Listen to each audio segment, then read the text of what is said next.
Well, I'm joined now from Cairo by Rachma, whose powerful message has gone viral online. Rachma, thank you very much indeed for joining me. We've got a slight delay in the connection between us, so I'm going to ask you questions and give you time to answer them rather than try and talk over you, because that isn't going to work given the delay. So let me just ask you, first of all, you were on CNN. I know Clarissa Ward, the correspondent that you were very passionate towards. In my opinion, having worked at CNN, she is one of the best foreign correspondents in the world. And I felt absolutely has tried to straddle this very tricky line of reporting fairly and accurately on what is a horrendous conflict. When you look back at yourself in that exchange with Clarissa, how do you feel about the way that you addressed her? Do you have any regret? Or do you feel you could have expressed yourself differently? Or do you feel it accurately represented how you were feeling? I'm not going to waste my time talking about the report with Clarissa because this takes away from the point. You mentioned before there was a deadlock in the debate. There's no deadlock in the debate. There is terror in the debate. You are unable to debate with Israel because what's happened so far is we're witnessing the sick relationship between the United States and Israel, where basically the United States has given a permission for Israel to have genocide on ground. And what's happened is we're seeing no one can say no to Israel. The United Nations isn't able to say no to Israel without repercussions. Media figures aren't able to say no to Israel without repercussions. So what ends up happening is that you're basically raising a spoiled brat you're unable to say no to, that has now grown up to be a sociopath. And let me reiterate that the relationship between the United States and Israel is putting the world in jeopardy. So what we're witnessing now is a serious issue where both parties need to reassess their relationship. I understand that Biden, because he's pitted his own people against each other and wasted billions of dollars giving them to Israel instead of looking at his own homeless, his own medical care issue, his own student loans issue. So a lot of American people are also extremely angry, and they're also looking at unfair coverage. The reason this video has gone so viral, one, it's alarming that it's gone so viral, because what should be going viral is the footage that we are witnessing out of Palestine, out of the occupied territories, of children being massacred. It's not a war. A war assumes that both parties are on equal footing. Okay, I hear you. What I would say in response to that is that on October the 7th, Hamas, who are the ruling authority in Gaza, committed an act of such heinous terrorism, killing 1,500 people, including 260 people at the music festival. In 1948, no, let me finish, Rachma. Let me finish. What happened let me just then? ask, let me just say, the militia? Rachma, let me just ask you the question. I'm No, you have to let me ask a question. I've been very polite to you and respectful. I've let you have your say. I'm going to say something now to you, and you can respond. Bear in mind there's a delay, so this isn't exactly the easiest debate to have. Well, that's why I said at the start, why don't we let me ask questions, you answer them, and that's the way this can proceed in a respectful manner. I would simply say to you that I've had a number of pro-Palestinian voices on this program in the last 2 weeks, and a number of pro-Israel voices. Many of the pro-Palestinian people I've had on have been very quick to condemn what Hamas did on October the 7th. Some have not. What's your position? Before we get to what you just said to me about what Israel has done and what America's doing and so on, what is your view as someone in Egypt about what happened right on your border there in Gaza by Hamas against Israel? It's a very fair question. But the thing is, maybe I have a privilege being so close to the border, having many Palestinian friends, knowing more history, that I understand that once you oppress a people, and again, I'm not justifying what happened. The killing of civilians on both parts ought to be condemned. But the danger in you starting an interview asking me to condemn Hamas, then pours into Israel's blind defense of its own state, which ends up killing over 5,000 Palestinians, over 700 dead.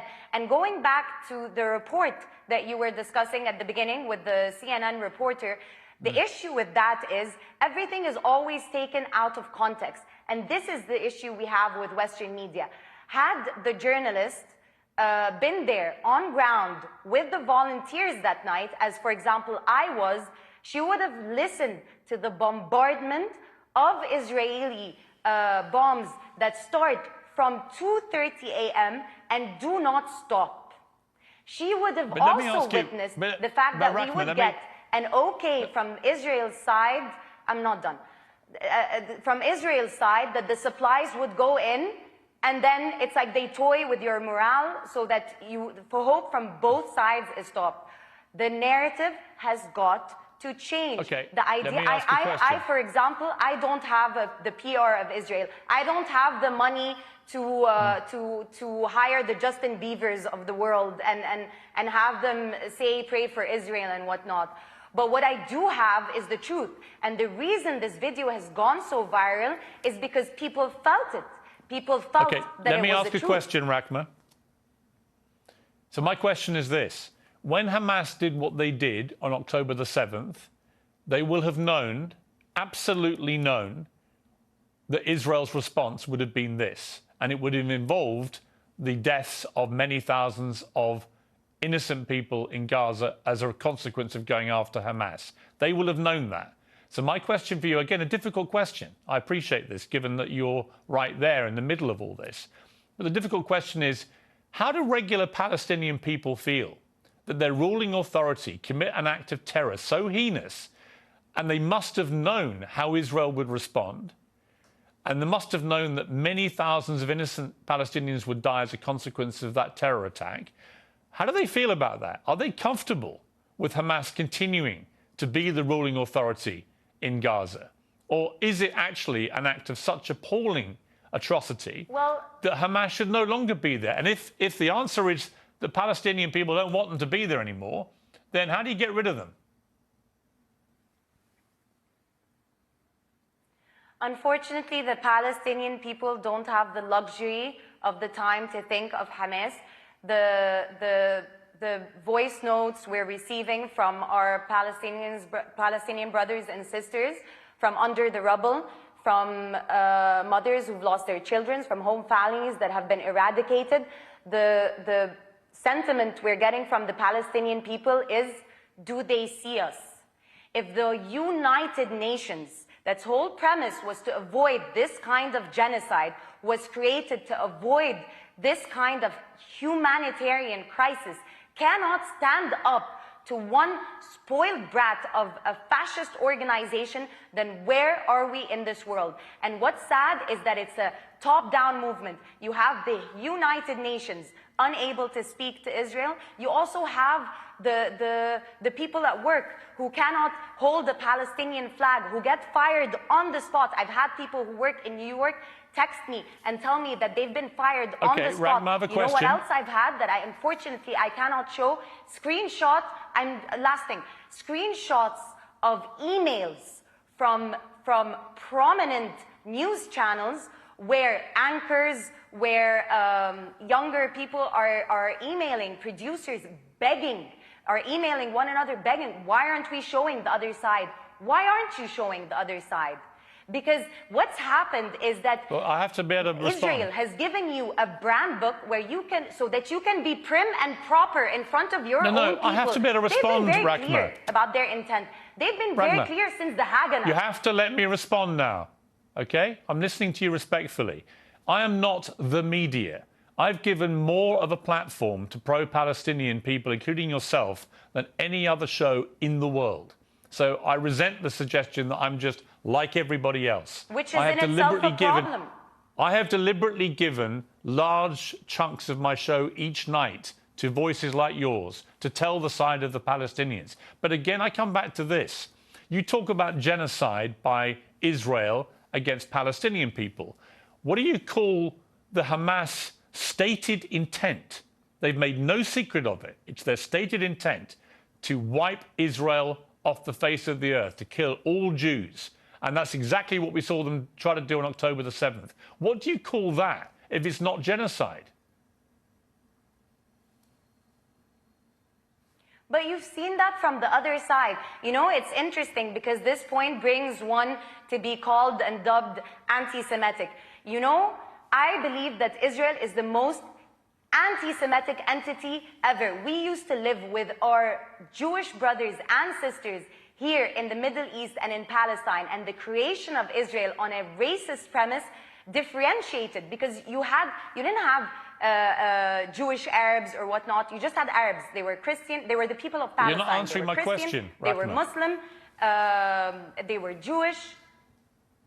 I don't need to, because the problem is Actually, you do need to. Why are we having a debate? Is it not to solve, or is this for another sensational interview? Is this a sensational interview, it's or not is about it sensation. To solve? I am You've here accused- to say you've something accused clearly, Israel of that genocide. we need a ceasefire because the world is in danger.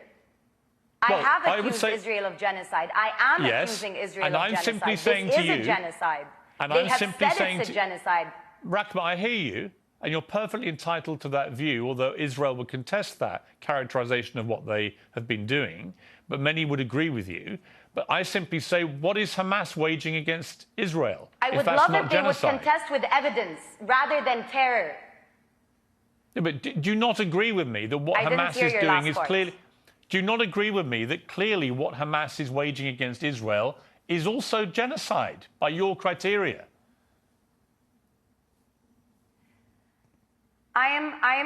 You know what's, again, this is a dangerous debate, because what you're trying to put me in is, once I condemn... Just asking you a question. Once I condemn these people, what that then means, why is this dangerous for me? Because what that then means is that you can then answer me and tell me that Israel has the unequivocal right to defend itself, what that means is that they eradicate a people who end up being your Halloween you're costumes. wrong. No. So why Let me not clarify. put a stop to this Let me now? clarify. They're not on equal footing. Let me clarify. Israel, like every country in the world, has an absolute right to defend itself. Right? Israel has a right to defend itself. The question now is against what? Women and children? Let me finish my point, please, Rachma. look at the evidence. Let me finish my point. How many Palestinians have died? If you're not going to let me finish my point, you're not going to hear what I have to say. Israel has a right to defend itself. But the longer this war goes on, the more that people are saying to Israel, what is proportionate? How can killing many thousands of Palestinians, innocent women and children, how can that be right? If what happened on October the 7th is wrong, how can this be right? And it's a very fair point to make. But my point about all of this is, you want peace, I want peace. The President of the United States and Queen Rania and others saying we've got to get to a two-state solution. To do that, you've got to have leadership which can be trusted by the other side. There is no way that Israel will ever trust any leadership involving Hamas. And I would say the same, by the way, about the Palestinian view of Benjamin Netanyahu. I don't think they trust him either. I think you need new leadership on both sides. And that's where the conundrum's going to be. How do you get to that place where it's no longer Hamas controlling Palestinians and no longer Benjamin Netanyahu in charge of the Israeli side? Excellent question. You apply international law. You apply international law. You allow the United Nations to do its job. When the Hamas situation happened, for example, it was supposed to be the Red Cross to go and negotiate. Israel is stopping all of that. On top of that, it's also terrorizing the media. On top of that, it's also terrorizing individuals. On top of that, it has money being poured in from the United States. On top of that, it has the backing of the European Union. On top of that, it has the backing of Britain that started this whole farce.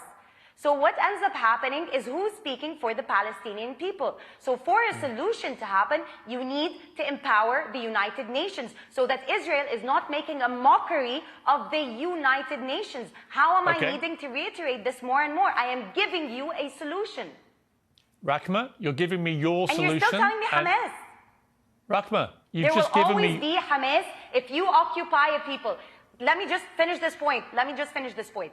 If you occupy a people, if women in labor are having to give birth at checkpoints, if you're having people imprisoned, if you're having this merciless bombardment of Palestinians, you are going to breed Hamas. It starts with the stronger party. Rachma, I've given you a long amount of time. And this today. is why the jargon is dangerous. Okay, I hear you. And I respect your right to your opinions. And I've given you the platform to air them. And I appreciate you coming on the program. Call for Thank you very much. ceasefire then. That's not my job. My job is to try and interview people at the center of this.